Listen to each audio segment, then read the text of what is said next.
is all I need, and I'll be over you. A jug of red and a loaf of bread, a little spread and a lettuce head, and I'll start my roaming days anew. Hi, I'm film director Sal Ranella, and for most of my life, I've had a big interest in music. And today, I have a privilege of interviewing someone who spent most of his life in music. And his name is Eddie Campbell.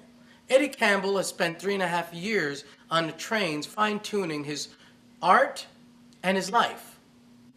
Here in Music City, USA, you can't play on any of the stages here unless you tip your hat to the granddaddy of them all, Hank Williams. And Eddie Campbell tips his hat very finely to the master. Join me as I spend some time with Mr. Campbell in an in-depth interview on his life, his times, and what he has in store in the future. Follow me. Eddie, thank you for taking some time out from your busy schedule. And we just want to ask you a couple questions, have a light conversation about your past. You don't mind we go into your past, do you? Not at all. Cool. So, when you first started, what was that first impetus that got you wanting to play the guitar? Well, it was listening to radio. When I was a kid, I could sing as quick as I could talk, and I learned a lot of songs and stuff like that. And back when I was in school, in 3rd or 4th grade, when we'd have free time to do stuff, teacher wanted to know what everybody wanted to do, and everybody wanted me to get in front of the class and sing, so I just grew up singing in front of audiences, and then I learned a few chords on the guitar, and I just kept improving and playing in clubs and stuff like that and entertaining, so it just became a way of life with me, That's pretty cool. Usually I think if you start off younger as a kid and you're willing to do it in front of people, you can get over that hump of having some stage fright. Yeah, well, that's what really happened with me is I started doing it at such a young age, and so I never really think too much about it. Once I get started, I'm in for the long haul. Wow. So when you were, first of all, where did you grow up? I grew up in South Georgia. Oh, okay. So like most towns, did it have like a section where you could go buy records and stuff like that, like a little music town or a little music section in the neighborhood? Oh yeah, well yeah, they had stores you could buy music and stuff. Did you hang around the stores?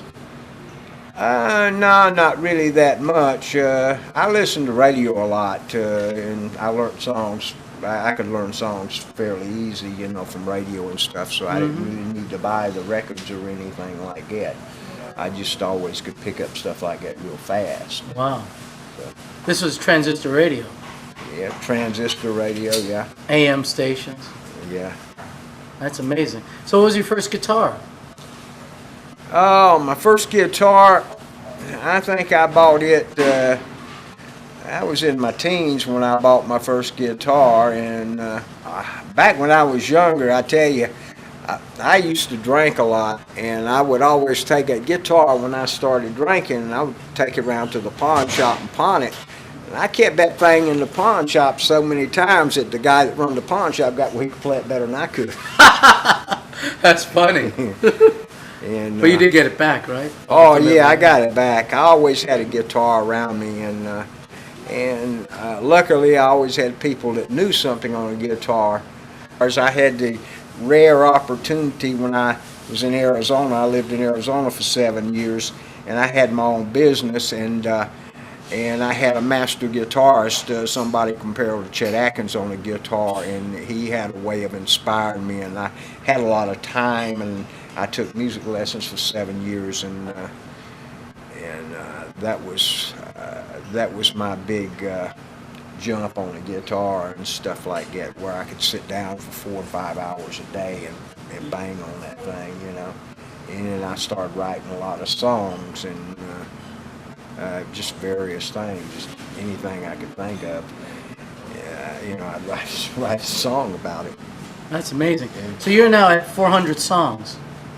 400 songs? No, right now I've got about I've got about 1,400 songs typed up 1,400 in songs. typed up Wow. in books. Yeah, and I've done about 4 or 5 albums since I've been to Nashville. It's real easy once you write the songs.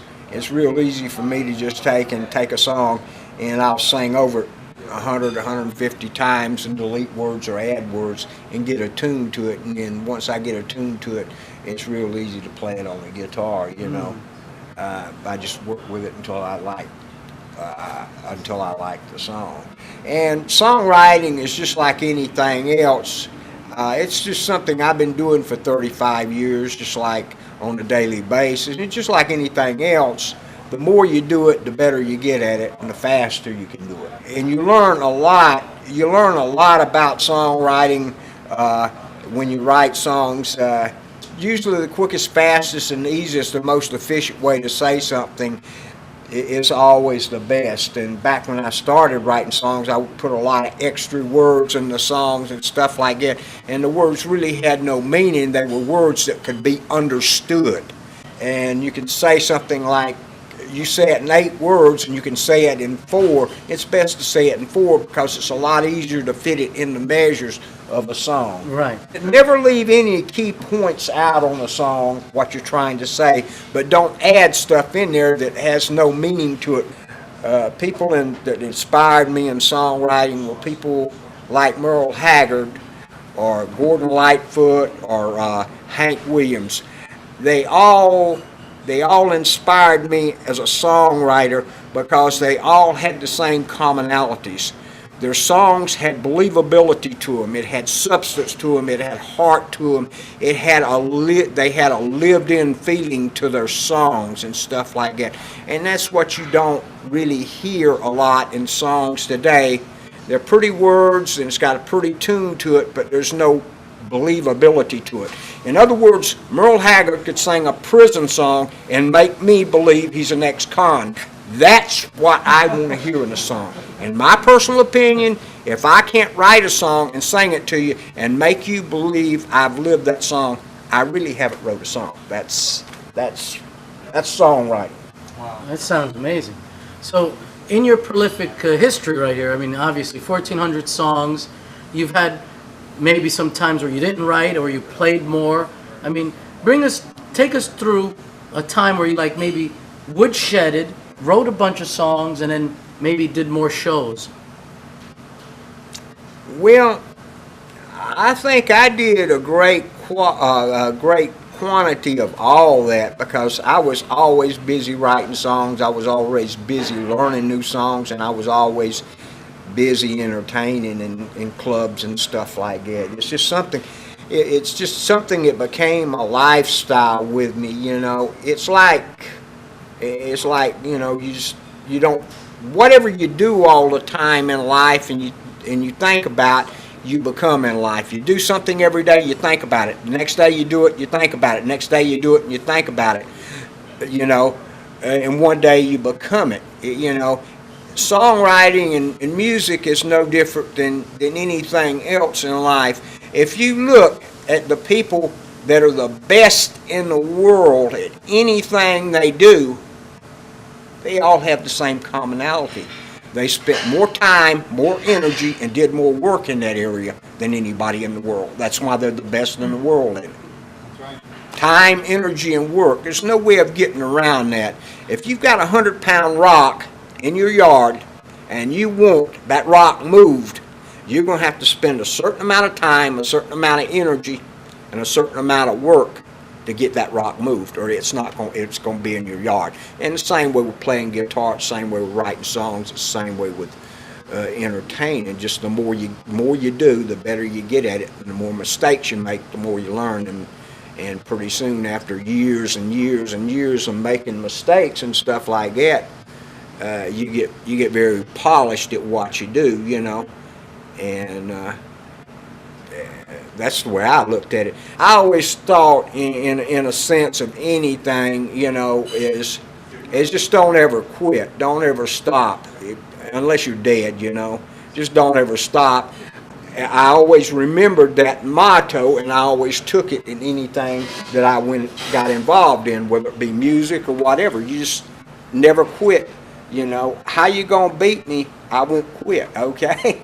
Right. So that's you take that philosophy into life in any endeavor you do, and you're gonna do good. Any interesting stories behind any of your songs?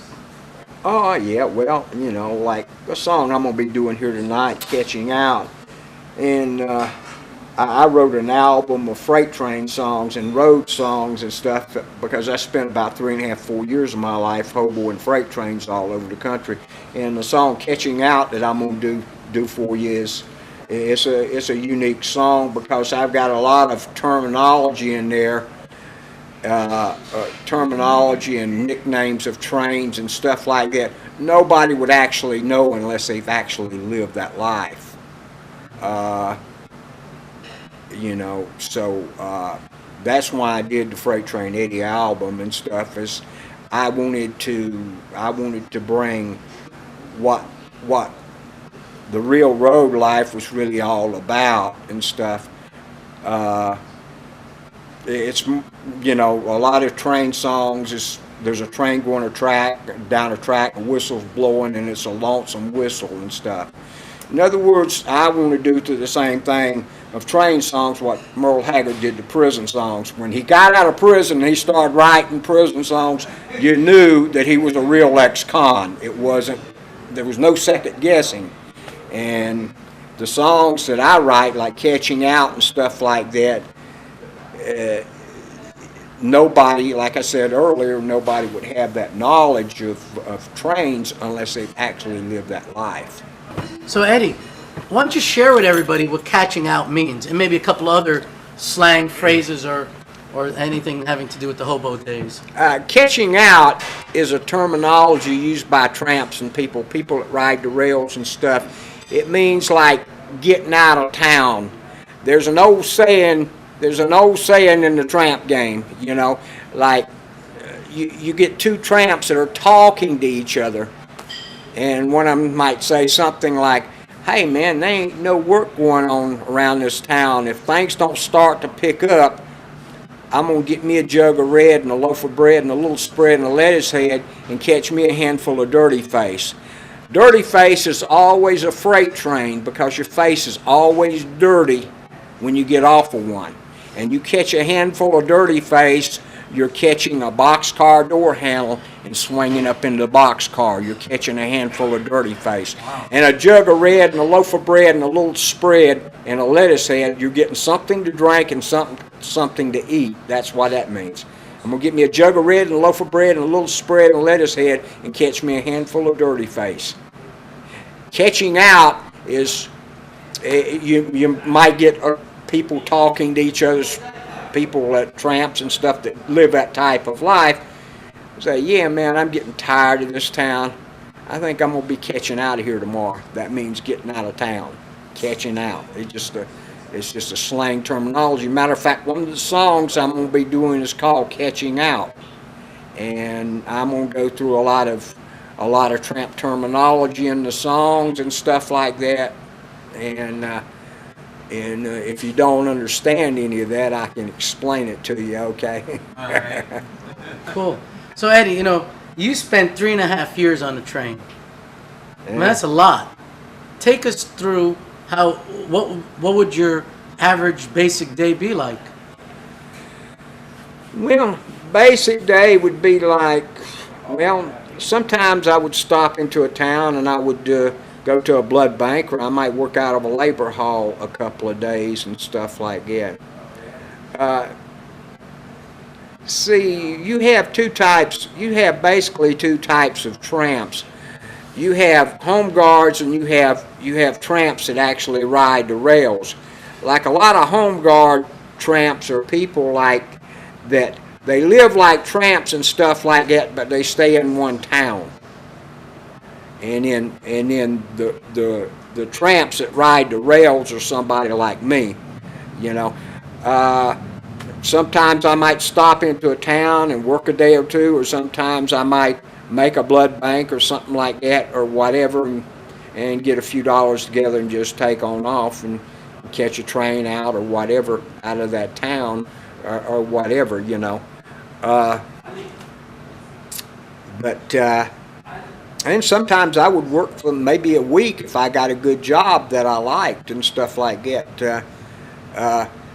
But a lot of my money when I was on the rails, I used to drink a lot and stuff when I was doing that and stuff, and most people do.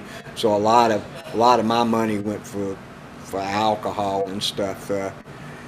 It's just pretty much everybody does it, you know. It's, as I got older, I got smarter, and I broke away from the alcohol. Every now and then somebody offered me a beer or something like that if I ain't driving a car or working or something like that.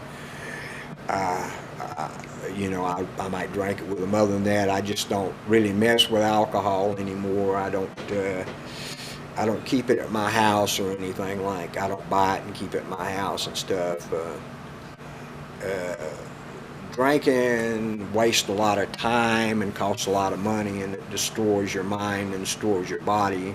There's nothing wrong with a few drinks, but like I say, when I was doing that life, everybody did it, and I was young, and you know,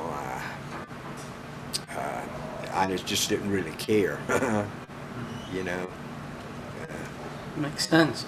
So you think if you didn't have a drinking problem, maybe your career would have gone in a different route or a different road?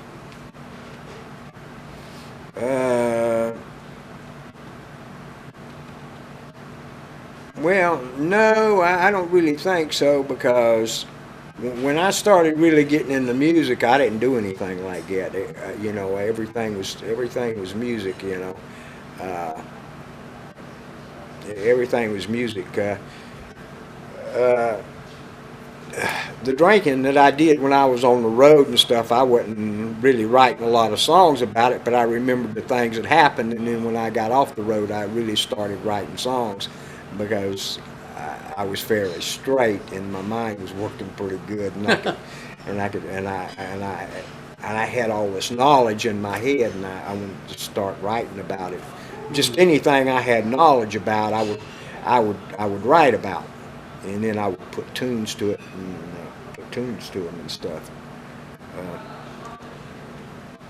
So for the beginning musician out there, what type of tips could you give them on like writing or practicing or even finding, like you did? You found a niche. Yeah. Well, the quickest way in the world to gain knowledge in anything in life is called role modeling people. If you find somebody that has what you want in life, and if you become friends with them, find out what they're doing on a physical plane and how they think and how they feel about things.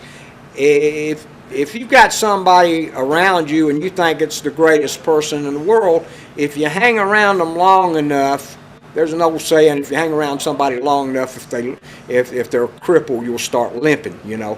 And if you hang around somebody that you think is the greatest person in the world, or somebody that's got something that you want to know, eventually you will get whatever they got, you know.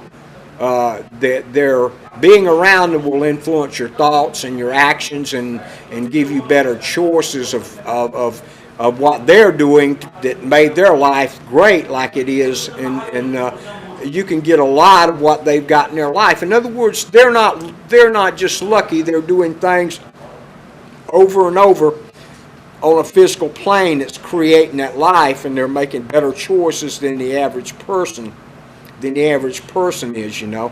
And it's the quickest way to learn anything. It's just find somebody that has what you want, find out what they're doing on a physical plane, do the same thing, get the same results. You don't have to buy a bunch of books and go to a bunch of schools and waste a lot of gas and wear and tear on your vehicle. Just find somebody, a role model, that has what you want in your life. And once you start doing the things and acting like them people and thinking like them, you can get a lot of what they got in their life, you know. Eddie, you don't mind we field a few questions from the audience? Not at all. A lot of them are aspiring actors, artists, musicians, singers, songwriters, and you just might be one of the mentors for them. Yeah, let them go ahead and ask anything they want to ask me, and I'll tell them the best I can, you know. So Eddie, I just wanted to know, what was the chain of events that got you started on the road to being a tramp? Well, what got me out to riding freight trains and stuff is there was a lot of places I wanted to go and a lot of places I wanted to see, and I knew I would never do it if I stayed in one town. A lot of people are born and raised in one town, and they never venture out over 300 or 400 miles from where they were born and raised at and stuff. And I got where I liked the lifestyle because I was free and I was doing what I wanted to do, and I didn't have no bosses or no peer pressure or anything like that. Uh, and it made me different from the average people that I knew, friends of mine and stuff that I knew before I started living that life. They didn't have that knowledge, and I did, so it made me unique. It made me different. That was some of the reasons that I didn't start doing it. And it gave me some good ideas for a lot of good train songs, like one of them you'll hear in Catching Out, which I explain a lot of stuff in about road life and stuff, and use a lot of terminology in there the average person, is not familiar with too much, How long have you been in Nashville? Yeah, I've been in Nashville for about 23 years now. Done about 4 or 5 albums, and I'm entertaining in church now, and working with the CC Gospel Hour on Channel 19 on Comcast.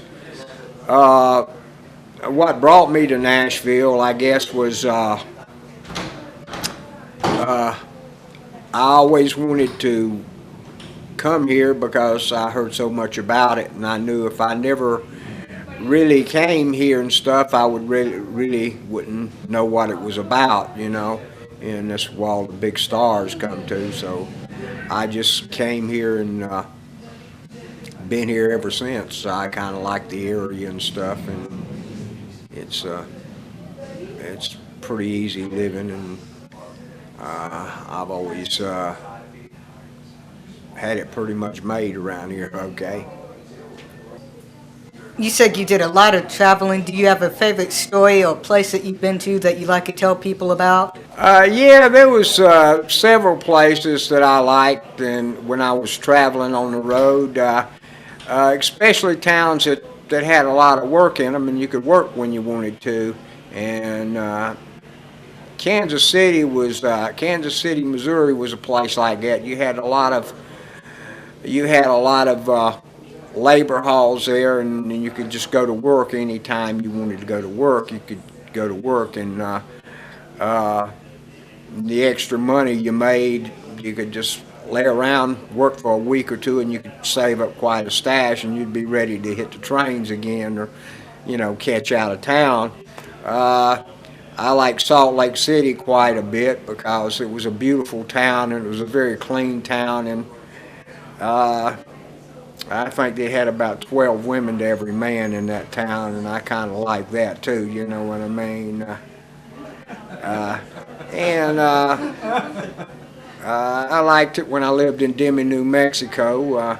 It was 30 miles from the Mexican border, and I used to spend my weekends over in Mexico. And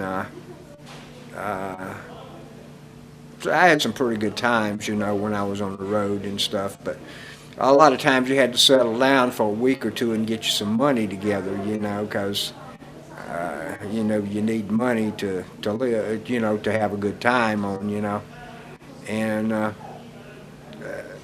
like I say, just places like that, that's the places I had the best memories of.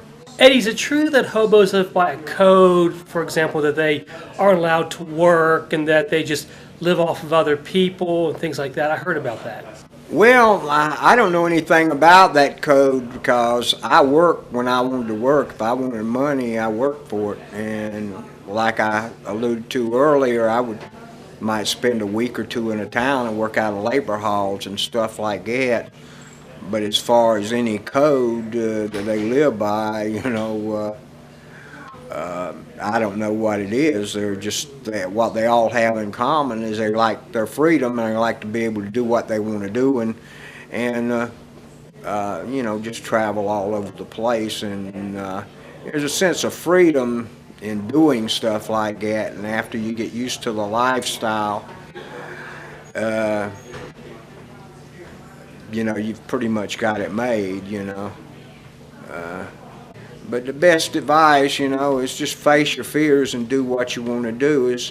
And as long as it's not hurting anybody or anything like that, don't be afraid to do what you want to do.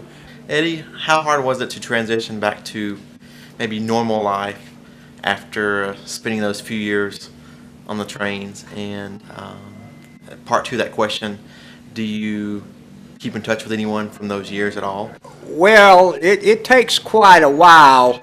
I think it takes about 6 or 8 months to get that traveling out of your blood. When you get used to doing it all the time, sometimes I would have rent paid up in a room or something like that back when I was on the road, and I'd wake up 1 or 2 o'clock in the morning, and I would just pack my bags and start heading for an interstate or start heading for a train yard or something like that. You just get where you always want to do it. It's just like smoking a cigarette or drinking beer every day. People are creatures of habit. What you do, you get addicted to it, and you want to do it all the time, and that's the way that life is too, There's an old saying that we form. A man is a creature of habit. You form habits, and then they form you. If you don't get rid of your bad habits, they'll get rid of you. You know what I mean? And the answer to the other part of the question, no, there's not really any people that I associated with when I was living that life that I have any contact with. People that live that type of life, they're usually loners, and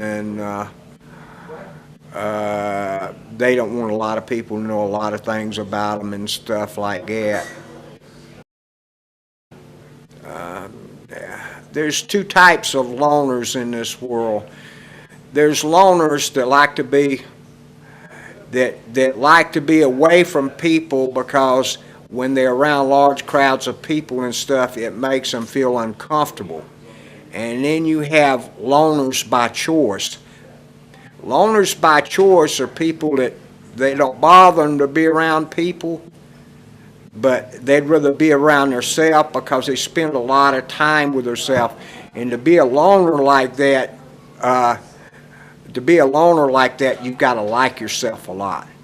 And nobody would know that unless they were somebody like that. You like to spend a lot of time doing things that interest you and stuff like that. Like I say, you got to like yourself a lot to be a loner by choice like that, to spend a lot of time with yourself. Eddie, I've enjoyed your music tonight and your stories. They've been fascinating. Is there anything left in your musical bucket list that you would still like to accomplish? The best thing a person can do is go as far as they can go with something, and that's what I'm going to do. It's just a road I'm going to be following until I die, and I'm going to go as far as I can go with it, or as far as people will let me go with it. Hey, Mr. Campbell, what was the deciding moment in your life where you wanted to pick the guitar up, write songs, and do this for the rest of your life? Well, what was the pivotal point in me choosing to do music was, I guess I was about 29 or 30 years old when I decided that I would do it the rest of my life. And I guess the reason that I chose it because it was real easy for me to play a guitar. It was real easy for me to write songs. It was real easy for me to remember songs. And it was just something that, and real easy to get in front of people and entertain, because I grew up doing it at such an early age, and I didn't have a lot of weak points in those areas. And most of the people on jobs that I went on and stuff, they hated their jobs and they hated the boss, and they were always arguing, and a lot of jobs didn't pay a lot of money. And I figured if you got big enough in the music game, you wouldn't have really a lot of money problems. So that's what really kind of cinched everything for me. Eddie, you don't mind playing a few songs for us, do you? Oh no, I love to entertain you every chance I get. Well, now's your chance. Okay. Let's go. My name's Eddie Campbell, and I'm going to do you a little song called Living on Easy Street. Now a fancy car and a ritzy dress, real important to some, I guess. But to me it's by the riverbank in the shade at the corner of Easy Street, got it made. And I'm living on Easy Street and got it made. On my home, no bills to pay. Dropping up, feeding all the fish, well there's only hope and wish. To a river rat, it's a long, long way from New York City or L.A. Don't wanna be a movie star, businessman. What you see is what I am. I'm living on Easy Street and got it made. On my home, no bills to pay. Dropping a hook, feeding all the fish, well there's only hope and wish. Yet I'm living on Easy Street and got it made. Thank you. Yeah. Next song called Concrete Cowboy, and it's about a guy that had a bad love relationship with a woman, and he's out there riding those freight trains all over the country to forget about her. Left my home to see the world, 'cause another man stole my girl. Everywhere I go, it's always the same. Another freight yard, another train. I'm just a concrete cowboy trying to mend a broken heart. Always another concrete jungle to try and make a new start. But it winds up the same over and over again. Getting lonely and catching out someplace I've never been. A broken heart is still the same, whether in New York or Portland, Maine. But these old eight-wheelers that I ride help me forget the hurt inside. And I'm just a concrete cowboy trying to mend a broken heart. Always another concrete jungle to try and make a new start. But it winds up the same over and over again. Getting lonely and catching out someplace I've never been. Getting lonely and catching out someplace I've never been.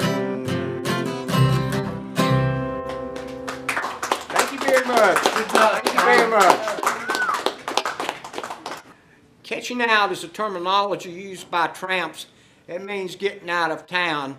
You'll hear me mention the billy goat in this song quite a few times. Billy goat is the terminology for the Great Northern Railroad. You see that ram on the box cars and stuff like that. That's what the tramps call the billy goat. They say, I rode the billy goat line. That's what they're talking about. Tramps never call trains by the real name. Like the Denver Rio Grande Western, DNRGW, it's the dirty ragged going west of the wobbly. So this is a story about catching out. I was married once in Tulsa. That's up Oklahoma way. A car and home and many things. Folks, I couldn't stay. The wife and kids burned up in the house on the hill. I took to the road in sorrow, and a freight tramp I'm still. I've been on freight trains now most all my life. in and out of missions, seen all the sorrow and strife. But I have the freedom the white-collar people don't know, for they've never been broke and no shelter from the snow. The tramp's life isn't easy, but by choice I remain. Catching out is my business, and my limousine is a train. Catching out, I call it, as I walk down the railroad tracks, looking for a boxcar somewhere to stash my pack. As I walk the tracks at midnight, waiting for a train. East or west doesn't matter, just an empty to get out of the rain. I picked the apples in Washington, chopped the cotton in San Antone, sleeping out in hobo jungles, and a boxcar for a home. Catching out is a fever, which many get. Riding the rails is a freedom, say the old boys I've met. They say 30 days is automatic if caught by railroad men, but I pulled 5 years in the Leavenworth Federal Pen. My companion's a bottle as I swing up in the car, thinking about the next division point, hoping my bottle will last that far. Pool our money and get a jug, I've heard it said along the line. 12-hour run to Seattle on the Billy Goat 809. This is a hot shot I know. As we begin to pick up speed, I can hear the mighty engines roar and the lonesome whistle scream. Catching out, I call it, as I walk down the railroad tracks, looking for a boxcar somewhere to stash my pack. As I walk the tracks at midnight, waiting for a train. East or west doesn't matter, just an empty to get out of the rain. The Billy Goat is moving, 4 units up ahead, one pusher in the middle, the go light no longer red. With $5 in my pocket, I'm happy as I ride the Billy Goat through. Maybe the next town I'll get lucky and I'll make a blood bank or two. I'll make the mission by 8 if my luck holds out today. A bowl of beans and leftover bread, riding the Billy Goat all the way. Many call me a bum as I walk into a cafe, counting money out for coffee, barely enough to pay.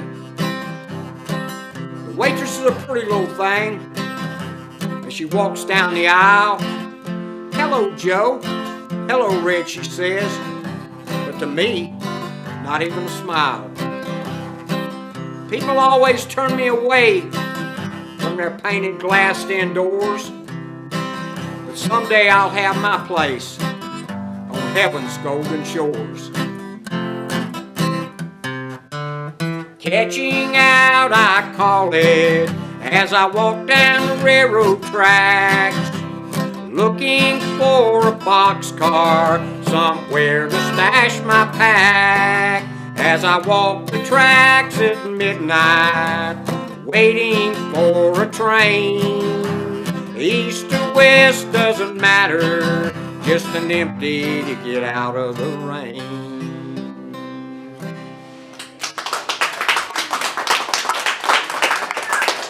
The name of this next song is Yokohama Mama.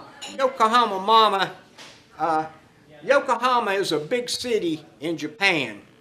And it's about this guy, and he's got this relationship going on with this Japanese girl. She's from Yokohama, and he's calling, and this is Yokohama Mama, and he's telling you about the relationship of how he feels about his Yokohama Mama. I got this Oriental chick taking care of a man, she knows all the tricks. Does judo and karate too. Ain't much this gal can't do. Yokohama Mama from Japan, jet black hair, skin nice and tan. How I got this lucky, I'll never understand. Got a body won't quit and other things too. Everything it takes to lose the blues. Might say I've never had it this good. I wouldn't trade her if I could. Yokohama Mama, so fine. Got me walking the line. When it comes to loving, listen friend, she's about the best that's ever been.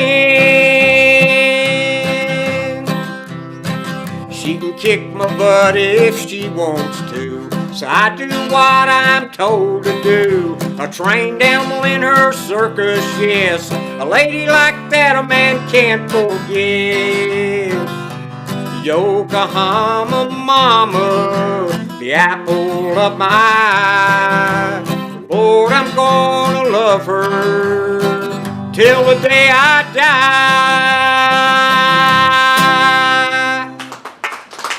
This next song is called Daddy's Taking Her Shovel Away. It's about a guy that's got a relationship with this woman, and she's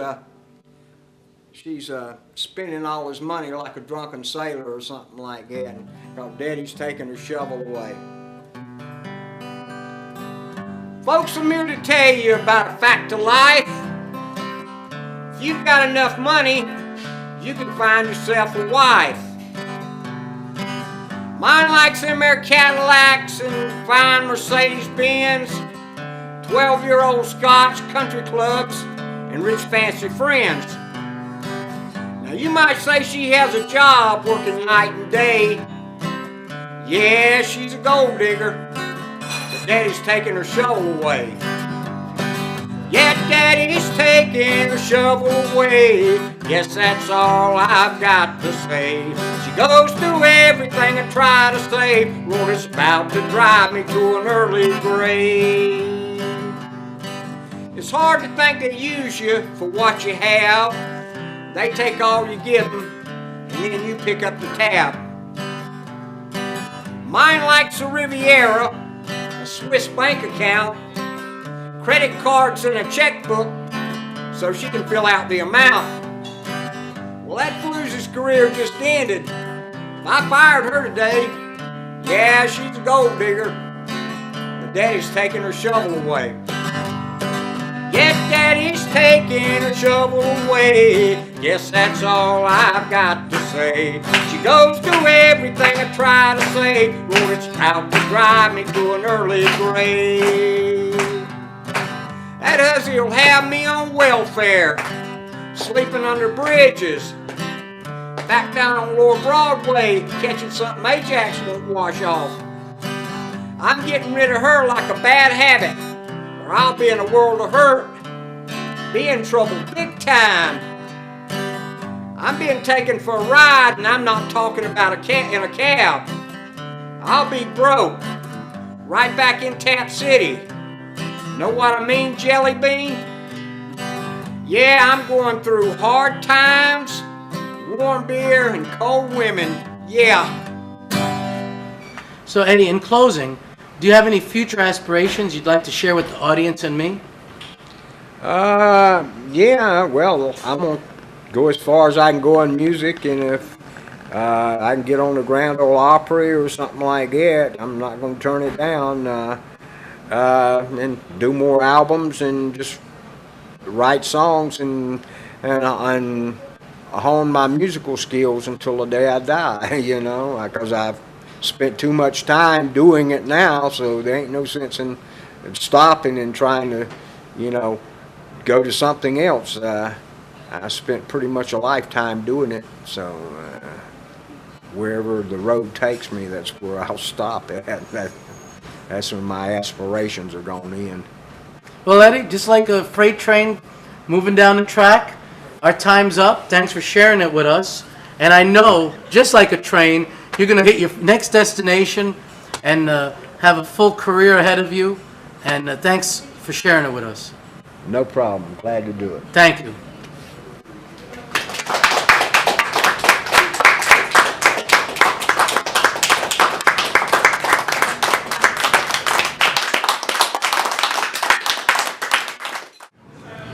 When I first heard Eddie singing, I thought that the songs he was singing were songs from other people that other people had written, but today I found out that these are all songs he's written himself, and I was so amazed, and I really enjoyed his singing.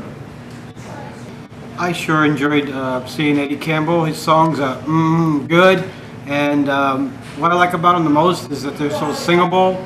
You listen to them one time and you can jump right in and start singing, clapping along, and I loved every one of them. Thank you. I mean, the man's real. I mean, what he's saying is what he has experienced. I can feel that when I listen to him. I mean, what more can I say? He was real. The nice thing about Eddie's music is it's just really down to earth, and everybody can just relate to it. It's something that just the everyday person walking down the street can relate to, or somebody who's maybe a little higher up. It's just that type of music that has depth and feeling to it. You know, I really enjoyed the music. I thought it was great. It definitely had that Hank Williams feel. But the thing I liked the most was just his viewpoint on life. That, you know, just especially that, you know, never quit, never give up, just keep persevering no matter what anybody throws at you. There's so much truth in that statement that it can really change a lot of people's lives if they would just apply that to their lives. Eddie's just a really cool guy. Hearing his stories, and he'd be someone you would just enjoy talking and visiting with, as well as hearing his music and being a mentor to people who are creative and need the extra push to keep going. I really like the way Eddie's songs sound like the old country vibe, and every song that he sings definitely has a story to tell. I think that's really cool.